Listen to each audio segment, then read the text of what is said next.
History called him the devil of the Atlantic.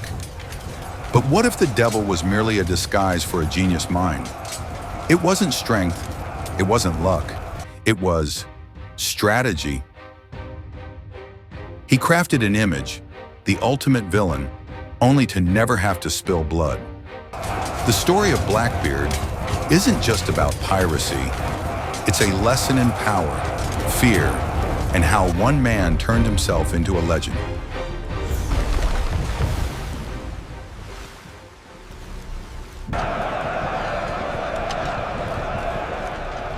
Bristol, late 17th century, a city of slave trade, where money was exchanged for blood.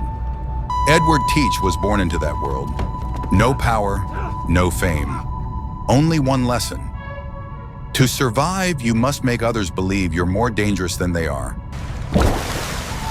In Jamaica, he served in the Navy. It was a school of war, and war taught him something no school ever would.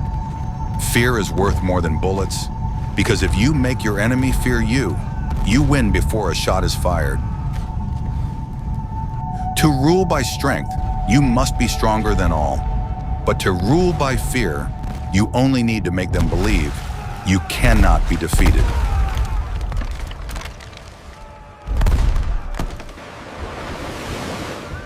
(1716), New Providence Island, a lawless land where ships anchored to divide spoils and trade slaves. Edward Teach stepped into the world of piracy. Here there were no kings, no governments, only the law of the strong and respect for those who dared risk their lives. He met Benjamin Hornigold, a seasoned captain who saw something unusual in Edward, a calculated silence. While others drank and boasted of their exploits, Edward sat quietly, observing, as if learning to read the map of human minds. Want to live free? Make others fear you more than they fear the king.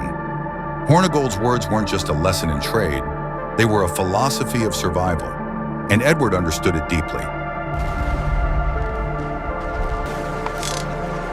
By late 1717, he seized a massive French ship, La Concorde, once used to carry hundreds of slaves. Edward didn't just rename it Queen Anne's Revenge. He turned it into the first weapon of propaganda in the 18th century. Black flags, skulls, white swords, not just to intimidate, but to brand. And then he created Blackbeard, not a man, but an idea, a persona calculated in every detail to instill fear. Blackbeard braided into small plaits, tied with slow-burning fuses. Before battle, he lit them.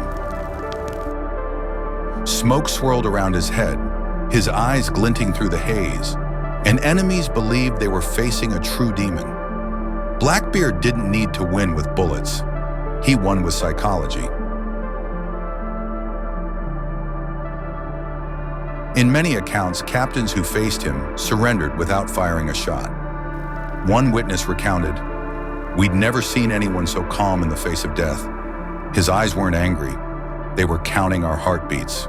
But what's striking is this: he rarely killed the innocent." Blackbeard understood that fear was more valuable than blood. Blood breeds hatred. Fear breeds submission. Amid the waves, Edward Teach invented an early form of information warfare. A war where he didn't need to fire a shot, only control his enemy's beliefs. And that's what made Blackbeard immortal. 1718. The Caribbean trembled at the name Blackbeard. But power didn't come from strength alone. It came from making others depend on him. In May 1718, Blackbeard did what no one dared. He blockaded the port of Charleston, South Carolina, for 5 days. He controlled dozens of merchant ships, halting every trade route. But what he demanded wasn't gold, wine, or women.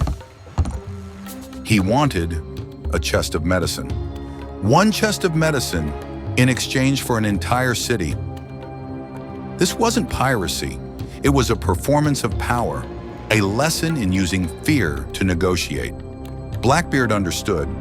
People fear losing control more than losing their lives. And he made Charleston understand. He could control everything. After the blockade, he withdrew safely without killing a soul. That event made him the first global symbol of the man who defies empires. But like all empires, the peak is always the beginning of the fall.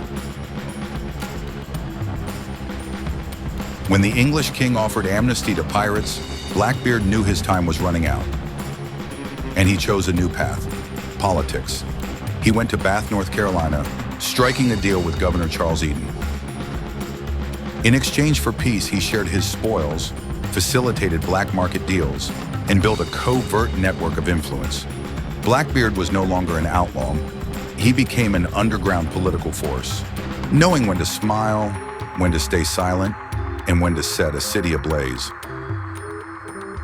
Not everyone betrays for money. Some betray just to learn where true power lies. At lavish parties, Blackbeard still carried his pistols. Once, to emphasize a point, he fired straight into the floor. Smoke spread, and guests laughed nervously.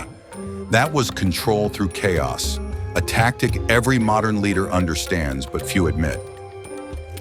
In the end, to erase his tracks and keep his schemes hidden, he deliberately sank the Queen Anne's Revenge. The ship, his symbol of legend, became just another piece in his plan. When power becomes an art, deception is merely a tool. But in that moment, Blackbeard lost what made him unique: the line between legend and man. He had controlled others' fear for so long that he began to fear being forgotten. Empires built on fear die in fear. By late 1718, the king's amnesty no longer shielded him. Lieutenant Robert Maynard, a young Royal Navy officer, was tasked with ending this legend. On November 22nd, at Ocracoke Inlet, two small ships approached the Adventure, where Blackbeard was anchored. He knew they were coming, but he didn't flee, because more than anyone, he understood. A legend only lives if its death is retold. Cannon fire roared, smoke enveloped the deck. He took over 20 bullets and 5 slashes, but still stood. Survivors recounted, he laughed, as if this was the final scene he wanted to direct for himself. When his head was hung from the ship's bow as a warning, they said his blood flowed for 10 more minutes. Perhaps that was just myth, but that myth was exactly what he wanted to leave behind. Blackbeard didn't die by the sword. He died knowing that sometimes, to become immortal, you must become a story the world can't stop telling.